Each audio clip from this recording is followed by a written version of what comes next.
Trophy നൽകുന്നു.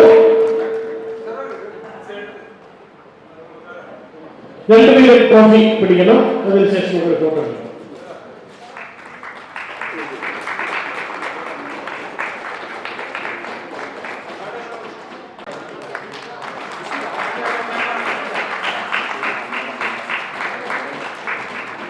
ഇവർക്കുള്ള certificate ബഹുമാനപ്പെട്ട മുഖ്യമന്ത്രി സൈൻ ചെയ്തതിന് ശേഷം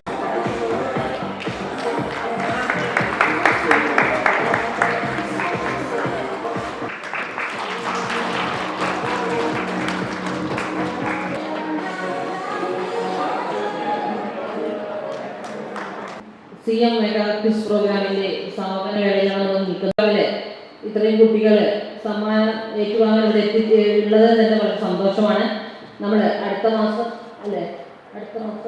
ആണ് ഇതിൻ്റെ സംസ്ഥാനതല മത്സരത്തിൽ പങ്കെടുക്കേണ്ടത്. അപ്പോൾ നിങ്ങൾ ഇതിൽ വിജയിച്ചവരാണ് അതിന് പങ്കെടുക്കേണ്ടത് നിങ്ങൾക്കറിയാം. അപ്പോൾ നല്ല രീതിയിൽ നമ്മൾ മനസ്സിലാക്കിക്കൊണ്ട് തന്നെ അതിൽ ഒന്നാം സ്ഥാനത്തെത്താൻ നമ്മുടെ മലപ്പുറം ജില്ലയെ ഏറ്റവും മുന്നിലെത്തിക്കാൻ വേണ്ടി നിങ്ങൾ ഓരോരുത്തരും സഹകരിക്കണം. അപ്പോൾ അതിനുവേണ്ടി പങ്കെടുക്കുക. നിങ്ങൾക്ക് ഓരോരുത്തർക്കും ഏറ്റവും പങ്കെടുക്കാൻ നല്ല രീതിയിൽ പങ്കെടുക്കാനും സമ്മാനങ്ങൾ വാങ്ങി വരാനും കഴിയട്ടെ എന്ന് ആത്മാർത്ഥമായി പ്രാർത്ഥിക്കുന്നു, ആശംസിക്കുന്നു. എല്ലാവിധ നന്മകളും ഉണ്ടാകട്ടെ.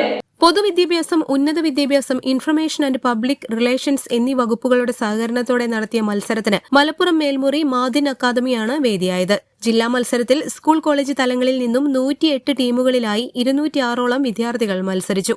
20 ചോദ്യങ്ങളടങ്ങിയ ആദ്യഘട്ടത്തിനു ശേഷം തെരഞ്ഞെടുക്കപ്പെട്ട 6 ടീമുകൾ അവസാന റൌണ്ടിൽ മത്സരിച്ചു.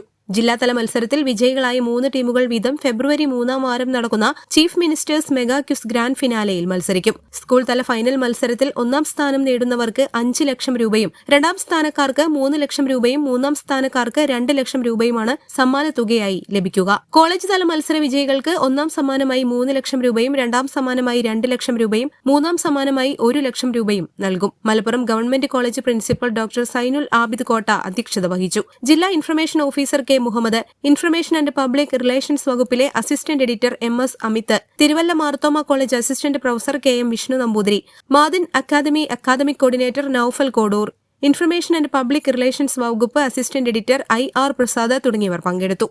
News bureau, Malappuram.